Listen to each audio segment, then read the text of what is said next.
Today on episode number 551 of the Teaching in Higher Ed podcast, Relationship-Rich Education at Scale, otherwise known as the Too Many Bodies problem, with Peter Felten and Kassidy Puckett. Produced by Innovate Learning, maximizing human potential. Welcome to this episode of Teaching in Higher Ed. I'm Bonnie Stahoviak, and this is the space where we explore the art and science of being more effective at facilitating learning. We also share ways to improve our productivity approaches so we can have more peace in our lives and be even more present for our students.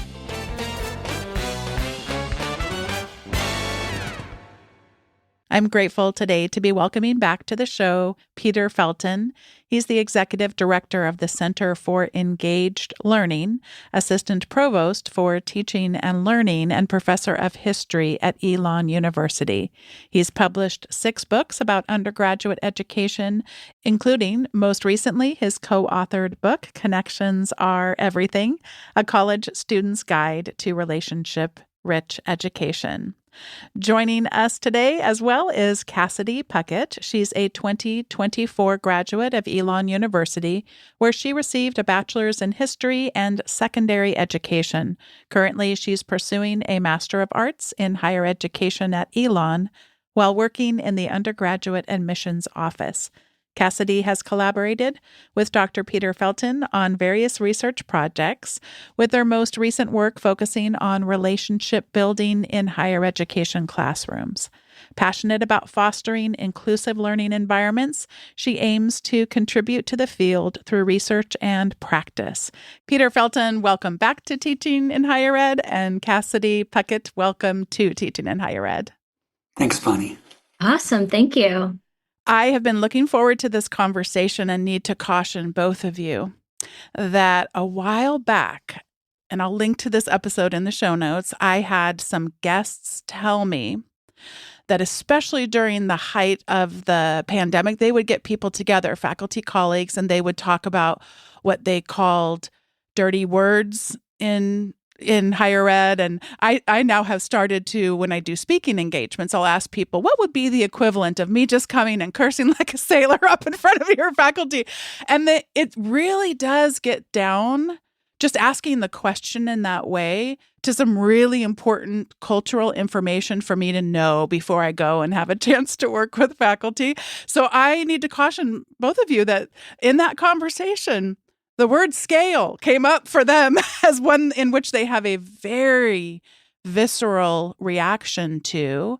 And Peter, I'd like to begin just by having you share, have you heard these concerns prior to, and some of the background around that? And then I know you're going to welcome Kassidy then to tell us about some of the research that you've uncovered around this word scale. Sure. Thanks, Bonnie. And I've got to say, you and your podcast mates have much more polite dirty words than I usually use. But scale, it should be seen as a dirty word in teaching in higher education. I think too often institutions, sometimes institutional leaders, think the way to be efficient, the way to do our work really well, the way to not break the bank is to just cram more students into fewer class sections, more people in the room, more people on Zoom, however it works. And that might be efficient if you see teaching as really just about transmitting knowledge, and that's it.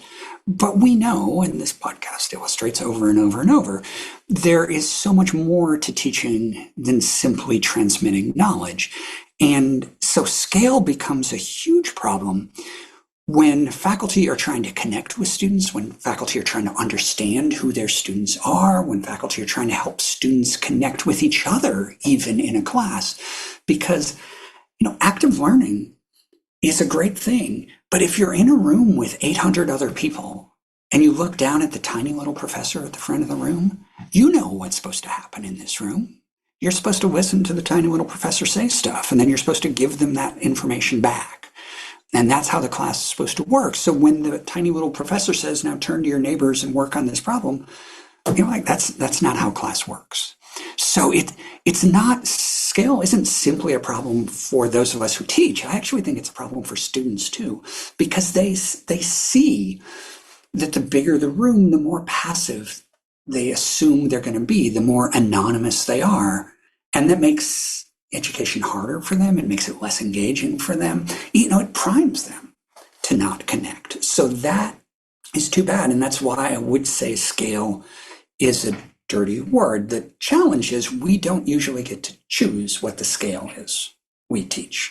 And so one of the things that Cassidy and I have been working on is trying to understand how faculty see the task of building relationships with students in a class and among students in a class, sort of regardless of their context, right? And so really briefly, I'll set up the research that Cassidy's going to talk about.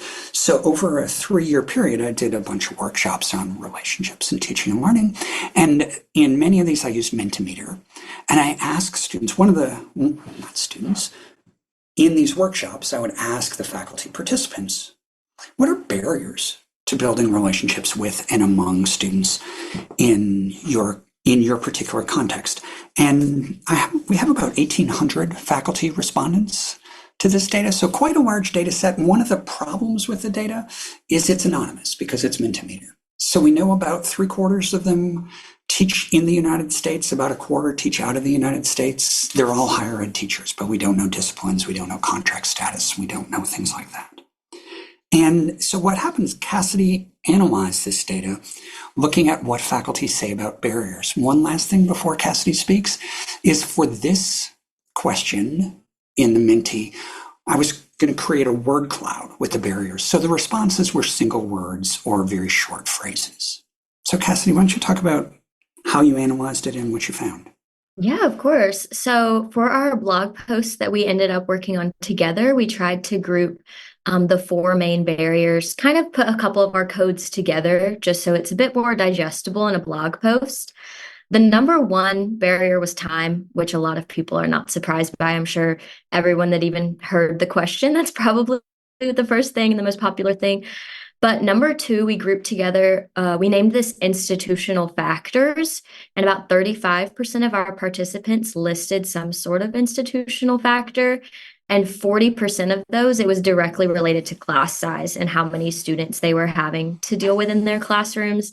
So lots of things to do with like not being able to get that one-on-one time with individual students is really limiting their ability to build those relationships. Oh, and keep going because I want to hear about Yeah, the 2 more now. Yeah, of course. So number 3, we had was well-being. About 29% of the participants said some sort of well-being was a barrier. This could apply to themselves. So maybe they feel like they lack confidence or they fear rejection in the classroom from the students, or it could be well-being of the students. Maybe they're stressed, maybe they're burnt out. Again, because these are one-word answers, we can't always tell what exactly they were implying. So that's why we tried to group that together a bit more. And it was about 18% of the total responses fell into that well-being category. So those were like the 3 main categories that we worked off of for our barriers that were like the most represented. And just to lift up one thing Cassidy said, time and, well, all 3 of these things are connected to scale, right? Mm-hmm. Because time, faculty time, student time is extra precious if you're teaching hundreds and hundreds of students. You just don't have that much time with them. And then obviously class size is explicitly about scale, but well-being too, the stress that students feel. And I think the stress that faculty feel when you're teaching a really large course, you often don't get the kind of interpersonal feedback from students like this is interesting or this is challenging or I just learned something. And so you feel more isolated, ironically, in a giant room full of students as a professor. I wanted to give an example because I don't tend to teach what would typically be classified as a large class, but I'm teaching a lot more online. And as much as I experience really rich relationships online, I recognize how much unlearning has to happen from prior learning experiences in a context like that. So I learned on this podcast from Tracy Addy and her colleagues' work around a survey that's called Who's in Class? And I mean, it seems so silly, probably not to the two of you, but it seems silly to me as I think back. I used to just want to ask if a student was a commuter or not. And I felt like that was sufficient information to glean helpful data to be a better teacher. And then in their research and then subsequent survey, no, a commuter can look like driving 2 hours to get to campus or driving 15 minutes to get to campus. And those two things are entirely different experiences in higher education. So when you talk about scale, I even think about in my relatively small classes, a small intervention like doing this Who's in Class, which has already been researched. I've refined it a little bit to meet our context, but I can really build upon the work that these researchers have done in thinking through what will be. I mean, I have not talked specifically about the time efficient nature of it, but I can only assume that to do a survey, you're looking for some time efficiencies in there. So it reminds me so much of just the small things that we could do, which in terms of your findings that you described, Kassidy, that yes, it's going to take me less time to be able to put that survey in place. And especially then when I do it in subsequent semesters or terms, how much time's being saved every time, and then to be able to report that back to the class. So I think that'll be helpful as we go and you explore the research a bit more to be thinking about those really small interventions that can contribute to these areas, how helpful. So talk to us a bit then about what then, as we look at these barriers, what then is some of your advice for faculty? Yeah, of course. So a second question that Peter asked later in his research was, what did these teachers do now? What are they doing as of right now to try and combat these barriers? And these were, fortunately for me in the coding process, a bit longer responses. So they had about 200 characters. So I had a little bit more to work off of when coding these. We were able to get 4 different strategies kind of grouped together largely again.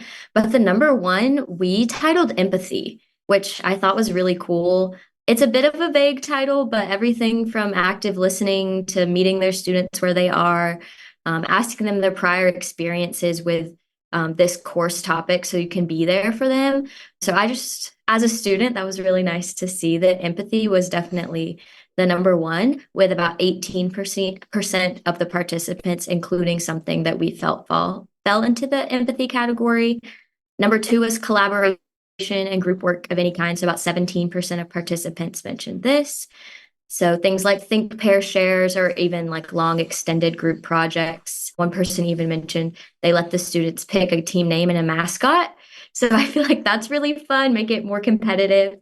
Number 3 was prioritizing individual interactions. So about 16% of our participants talked about making their office hours accessible, requiring one-on-one meetings, things like that, that really entice the students to utilize that one-on-one time that they might not otherwise. And then number 4 was finding a way to integrate personal stories into the classroom from both the professor and the student. So about 14% of our participants mentioned going beyond the basic icebreakers on day 1 and allowing students to truly share their experiences while also allowing the professor's space to share their experience in said field, things that they've experienced. So it's not just content being talked about, but it's personal experiences. One of the things that comes up a lot, both in the research that I have read and learned, but also in my own experience, is that the 4 things that you just talked about can be so powerful. They can be so transformative, yet along the way, we can meet just natural human resistance. It's a very natural and normal thing. I think about when I walk into a room, I typically want to sit as close to that exit as possible and as furthest back. And of course, most people who are educators or facilitators, please, come forward. I can't wait for us to engage. So I try to remember that's not a personal thing. That's not a personal attack on me as someone attempting to teach. Boy, anytime I can not take something personal, I'm going to show up with more effectiveness. But would love to hear anything that you've uncovered, either from your own personal experience or from your research around just this inevitable resistance that we might meet as we think through incorporating some of these suggestions. Well, so let me start with a story from some research that we haven't published yet that I'm doing with some other people. And I love this example so much, and I find it really inspiring and a little bit humbling too. I interviewed a professor at Carleton University in Ottawa in Canada. Her name is Martha Malale, a brilliant biology professor. She teaches a very large enrollment, and scale can mean large enrollment. It can also mean just teaching lots of students over multiple sections. But anyways, Martha teaches very large enrollment, introduction to biology course for people who are going to be in the sciences. So future health science students, future biology students, things like this. Super high stress, high content course. Martha has used structured active learning. She's been a leader in Canada on doing all this. And she said, after the lockdown and COVID lifted, she changed something about how she talked with her students about connections and relationships because she was so concerned about students. She said she stopped using academic phrases and she started telling students, first day of class, one of the first things she says is one of her goals for the course is that students will make a friend in this class. And she doesn't say you're going to have peer connections or you're going to build relationships. It's like you're going to make a friend. And she says she uses that word deliberately because they know what it means. And she does a couple things. She explains on that first day, why I want you to make a friend is because first, the world is better when we have friends. But secondly, you're in this room with hundreds of other people. Some of them are going to be nursing students or are nursing students. You're going to be in multiple courses with them. Those courses will be more fun and actually you'll do better if you study with your friends. So you should make friends for those reasons, right? And then she says, because this is a goal of my course, and it is literally a goal on her syllabus, one of the learning outcomes is you will make a friend in this course. Because it's a goal, on every exam, she has a 1-point question. Yes, no, have you made a friend in class so far? And you get a point for answering, not for saying yes. But if you answer yes, there's a space where you can write their name. And Martha says she does that. That's a social science intervention to just reinforce that Bonnie and Cassidy are my friends in this class, right? And then the last thing she does is every time she has students get in to do active learning, she is really intentional about always saying, get with your smart friends, right? And she says she always calls them smart friends because she wants to tie those things together. Martha hasn't studied this extensively and have some publications that prove that this causes that or anything. But she says there's at least two things she's noticed about the class since she started doing this. One is typically at the beginning of the semester, big lecture hall, it's super quiet before class starts. And she says by about week 3, it's so loud in the room, she has a hard time getting students' attention to begin, right? And so they are starting to connect in the in-between spaces. And then secondly, she says when students come up to talk to her before or after class or in office hours, now they almost always come with at least one other person. And the thing she loves is they tend to introduce each other as friends. So they say, this is my friend Bonnie. And she said they would come, students would come sometimes in the past with other people, but they would be like, I'm Peter, I'm Bonnie. Right? And so she's giving them permission and encouraging them to think about their classmates as friends. And I just find that really powerful as a simple intervention that she's reinforcing. It's not just the first day of class, make friends. And she's really clear, I'm not your friend. The goal of this class is not to become friends with me. I'm your professor, but there's hundreds of you. You can find a friend in this room. I think that's really inspiring. So powerful to put it in a language that's relatable. First, tell us a little bit about the research that uncovers what you refer to as educationally purposeful peer relationships? And then what, if any, of that research you might suggest would be helpful to share in a class context? So, Bonnie, there is literally decades and decades of research going back to the 1970s about the importance for student satisfaction, student well-being, student learning, student retention, student success, on the importance of the quality of relationships students have, or the quality of interactions students have with faculty and with their peers. And so we know that is true. The challenge is, how do we do it in our own context? Because you might be teaching online, you might be teaching a graduate course, you might be teaching classes of 20, but you might have 6 or 7 of them in one term. And so you still have hundreds of students. So I think one of the things we need to recognize is that time spent helping our students connect purposefully with their peers or with us is time well spent for their learning, their well-being, and their success. Now, the key is purposefully. It's not just because the point of my class is to learn specific things and develop specific skills. It's not simply for us to hang out, right? And so helping students see this is the purpose, and helping students see that there are things they can do that will help them meet those goals. What we have found in our research is there's really 3 things to say to students and help students understand about relationships. One, we need to help students understand that relationships matter for their learning, their well-being, and success. Often students don't know that, especially first-generation students. They think the point of, or the way to be successful in school is to do everything on your own. So we have to teach them that this will help them. Secondly, we have to help them develop strategies to connect purposefully, right? So how do you form a study group, and what does the study group do?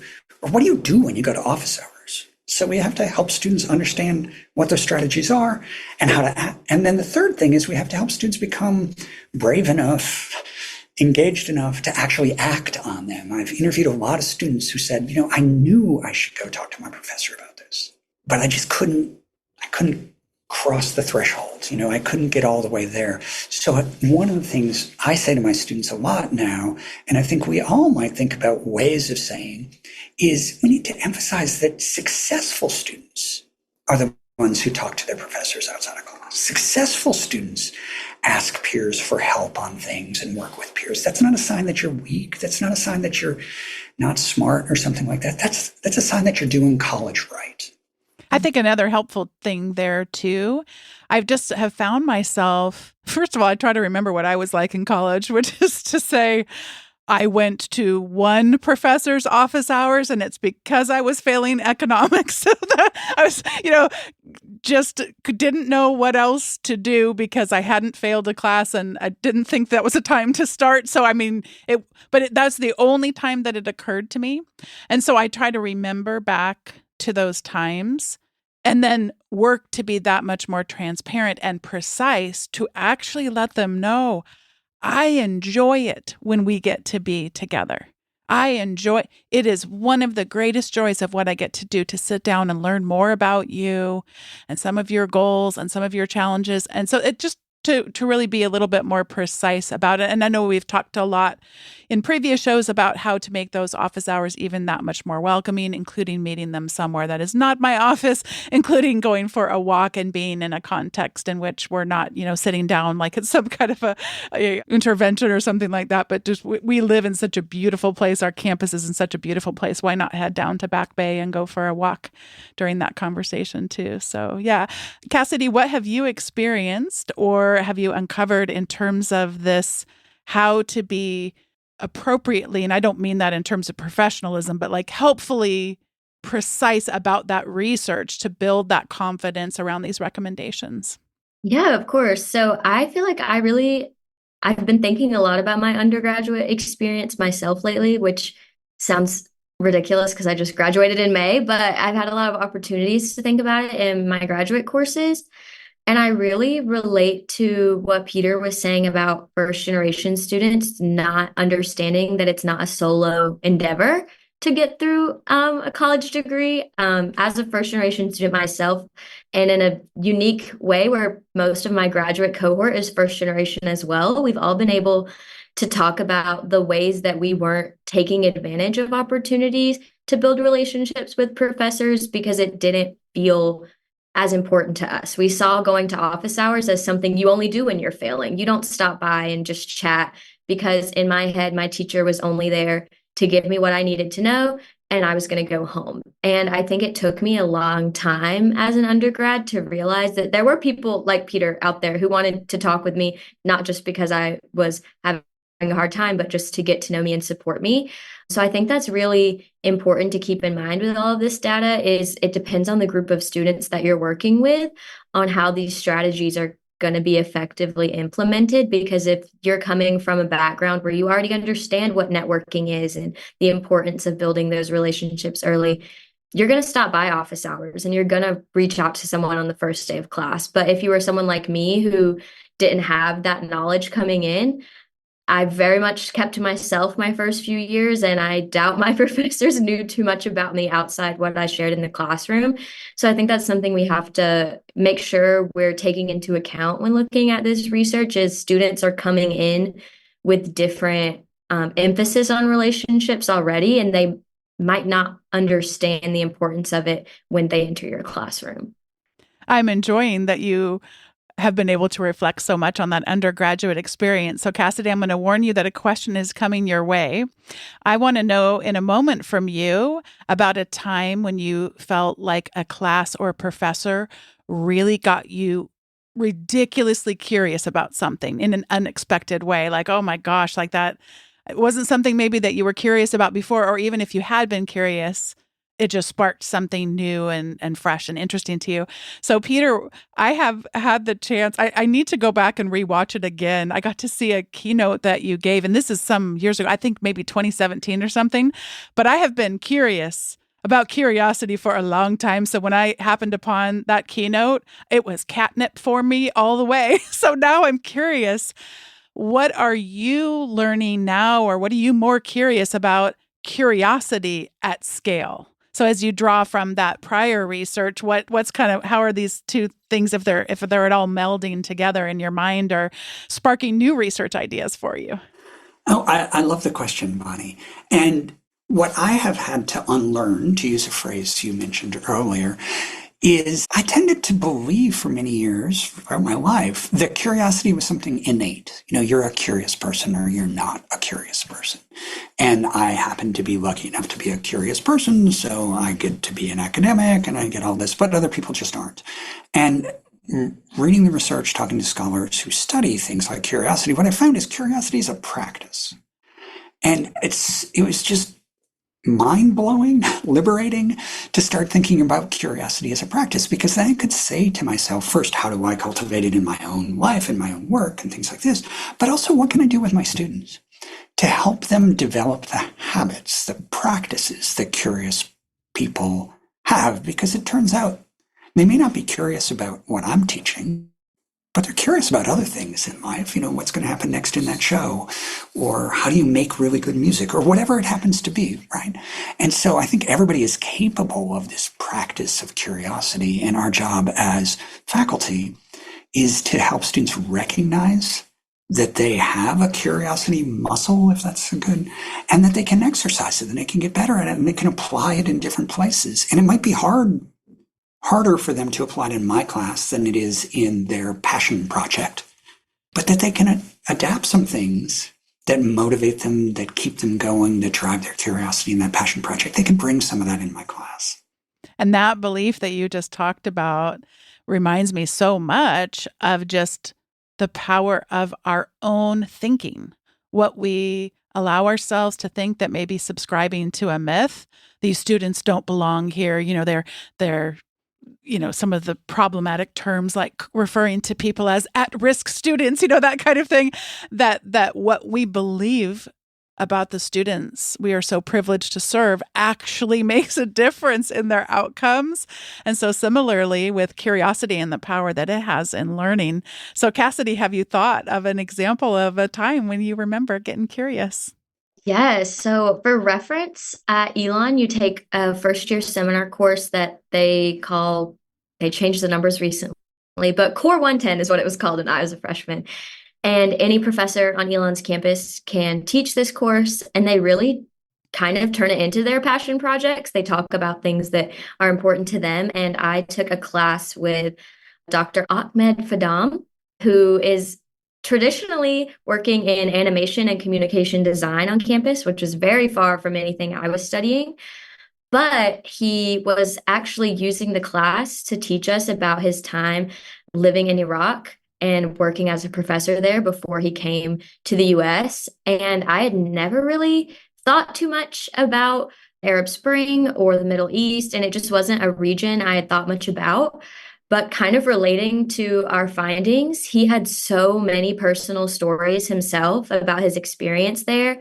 And also, conveniently, he's a fantastic artist. So, from memory, he could draw out these beautiful drawings on the whiteboard that really made me feel like I was there. He actually is working on or has recently finished a graphic novel. So, it was cool to see his own experience. And you could tell it was very personal to him that he tell his story truthfully and addressed any misconceptions any of us might have had about the region.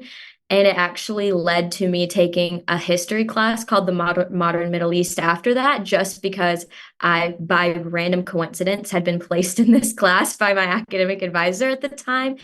And like to this day, if I ever see him around campus, he's like a celebrity to me because I thought his class was so interesting because he had so much life to tell us about. And he had lived, I felt like 1,000 lives before he came to be an Elon professor. And so even though he was typically an animator, he became my like history professor for a while. Oh, that's so fascinating. As I think back on my own undergraduate experience, I don't have a lot of pride in the quantity that I learned during those 4 years of my life. I feel like, but it's interesting you mentioned art. And so I'm thinking back to a co-taught class, which was very rare for me at the time.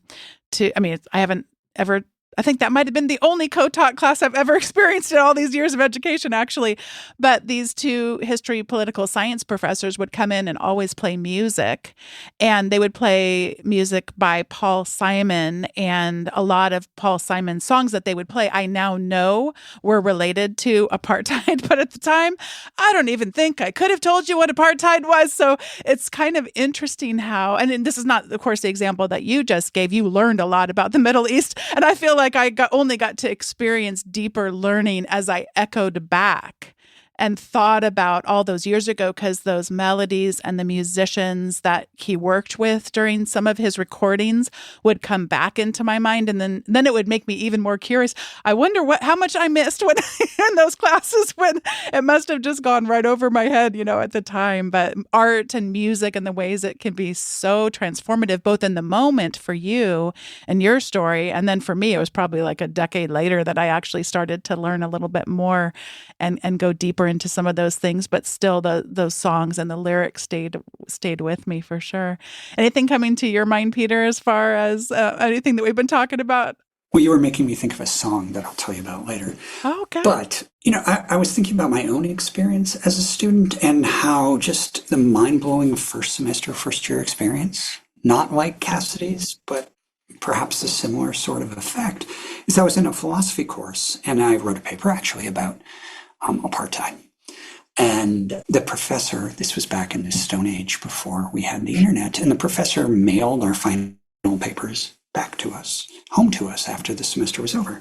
And Professor Klug wrote on my paper, she gave me an A, and she wrote, Peter, this is a really good paper, but you could have written a better paper.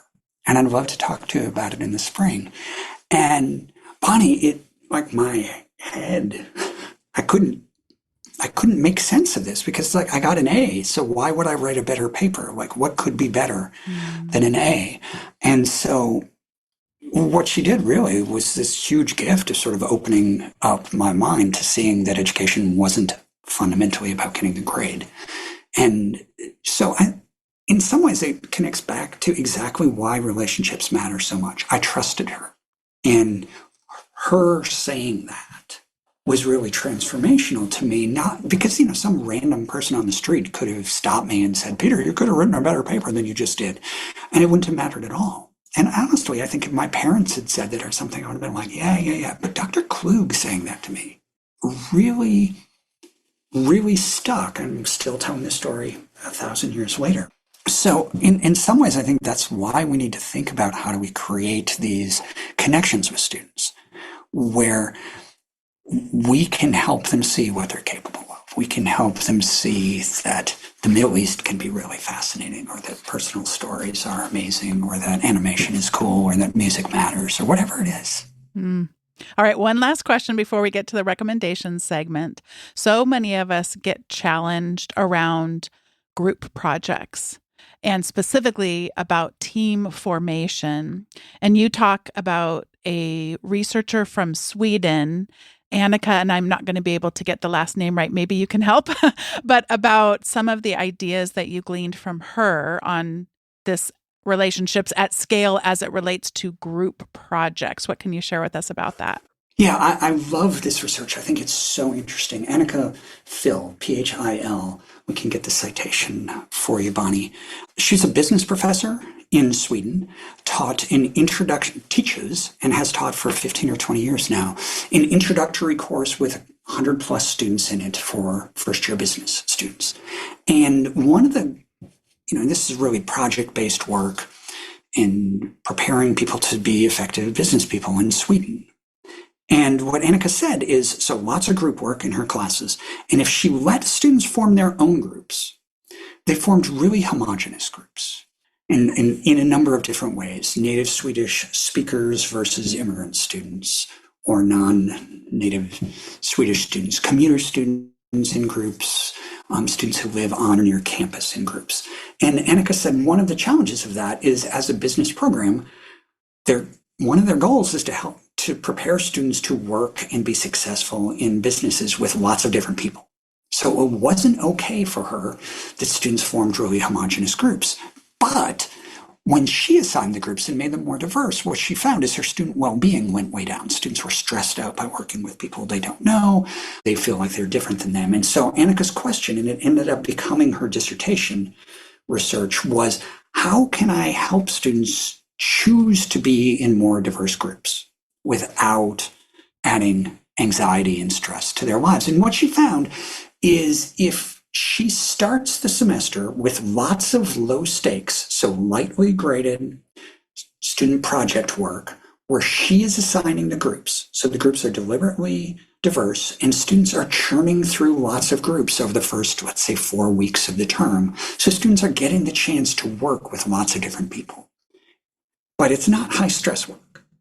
And then as the semester progresses and you get towards higher stakes graded work, bigger projects, students then get to choose their own groups. And what Annika's research documents is that students choose to be in different groups after that initial experience than they would choose in the first week of the class, right? So the groups are more diverse and the students are feeling control, and so they're not feeling stressed and they're feeling more comfortable in those groups.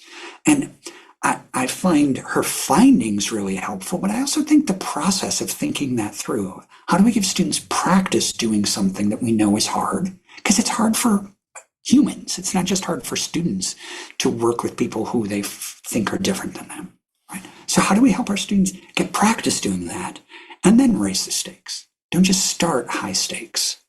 You're reminding me so much of the power of thinking about our own teaching and reflecting on our own teaching, and the extent to which one would need to do that in order to have your dissertation be centered on such work is a really powerful example for us, and so helpful for us to be able to draw from her example. Well, this is the time in the show where we each get to share our recommendations. And my overarching recommendation for today is to try this stuff out and then tell us about it. I wanted to just give a couple of quick examples as I was reading through this research that came to mind in my own teaching. And I've talked about it actually for almost the whole decade that I've been doing this podcast. But in case any of you missed it along the way, one is that I love playing a game called Heads Up in a class. And Heads Up is where you hold your device, a phone or a tablet above your head, and there's a word or phrase that is written on there. And then the people have to get you to tell them, to describe it to you. And we've done this. I've done this in classes. I've done this with our new student orientation. And it was really funny, actually, because this last time as the semester was starting, our kids came up and helped us host an open house for new students in our library. And our daughter got so animated because she was noticing that some of us were having difficulty, like myself, getting very simple things like our student union or our student commons like location. And my husband's trying to give me clues to get me to say that. For the life of me, even though I'm the one who came up with the deck of cards that were being held, I still had trouble with it. So it's just one of those games that kind of invites you to start to build relationships. And the person who does our podcast production support, I say her name at the end of every episode. Her name used to be Sierra Smith and is now Sierra Priest, but there was an episode just of her talking about her undergraduate experience. And she specifically mentions in that episode the game called Heads Up. That it and another one that Quizlet does, Quizlet Live, is another great group game to get people having conversations with each other. It actually mixes people up either online or in a class. It'll do that shuffling that Peter was talking about, the low stakes early on in a semester. It'll mix people up. And she said that game, Quizlet Live, helped her form relationships, not just in our class, but in so many of her other classes. It was just really a foundation. So as I was reading through this, I thought, try this stuff. And the first time that you pull out a game, it may not go well in the sense of there is that resistance to, I'm not here to play a game. I'm here to listen to you. Give me a lecture. It takes some time and some confidence and purpose and intentionality and risk. Taking that risk to be vulnerable enough to try something that you may find meets with resistance. But knowing that there's all these people from all over the world that are doing similar things, we can have that confidence that overcoming that initial potential resistance makes a difference. And then the last thing I just wanted to share, again, I teach relatively small classes, but just in my encouragement to you to try this stuff out and then tell us about it, I teach a class called Personal Leadership and Productivity.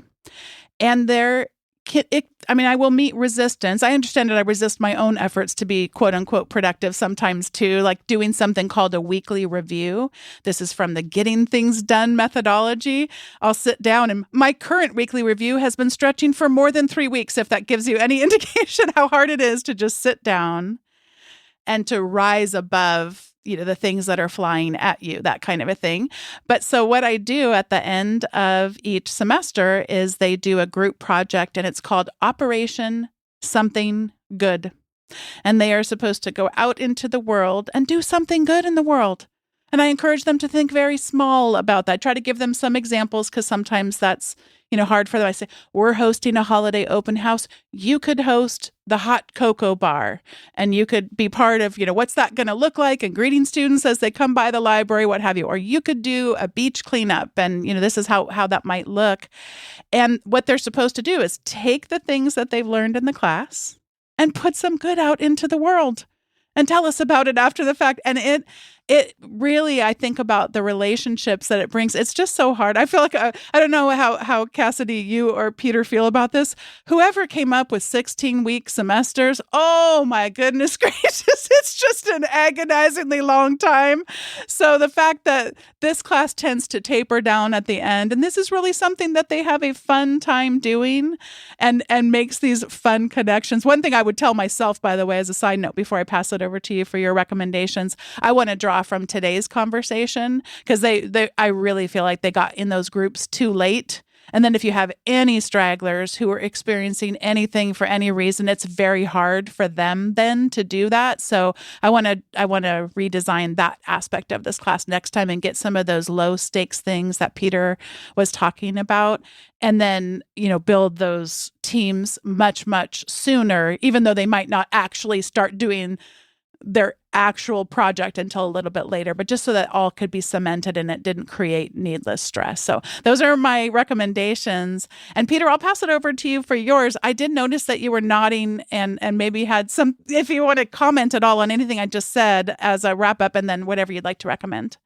There's so many things I want to comment on, but I'm going to try to constrain myself. And I'm just going to have 2 recommendations. Well, no, I'm going to have three recommendations. The first one is practical, which is there's this wonderful book by Rebecca Glaser. It's called Connecting in the Online Classroom. It came out in 2021.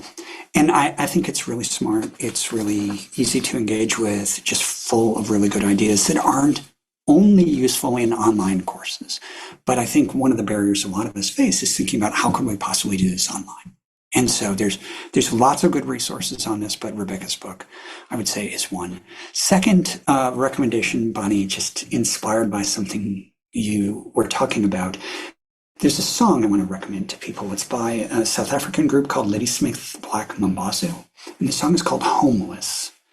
And Paul Simon actually put it on one of his albums. It's just a beautiful, beautiful song, deeply meaningful to me in a variety of ways, but I don't want to put my meaning on top of it. I just think it's lovely. It showcases their work really well.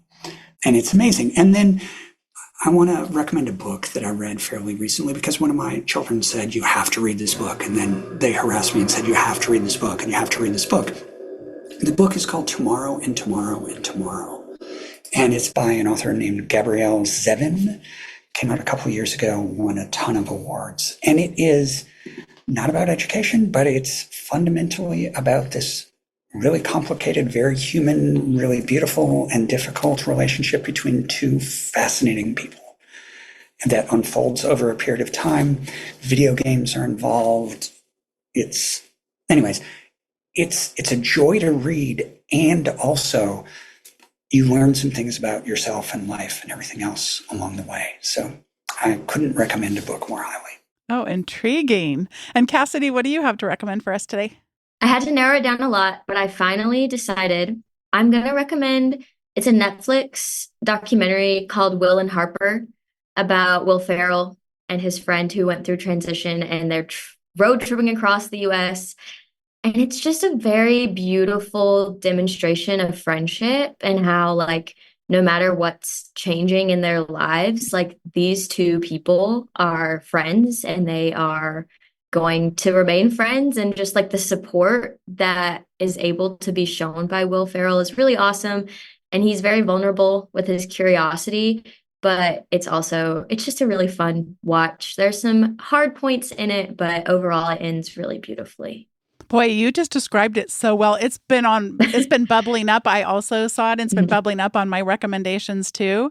But now I feel like I don't know that I could ever do that justice because you really described it. You described it so well. It is such a powerful story. And yes, as you said, it was a beautiful story. Thank you for bringing that up. I'm excited that will get out there on the recommendations.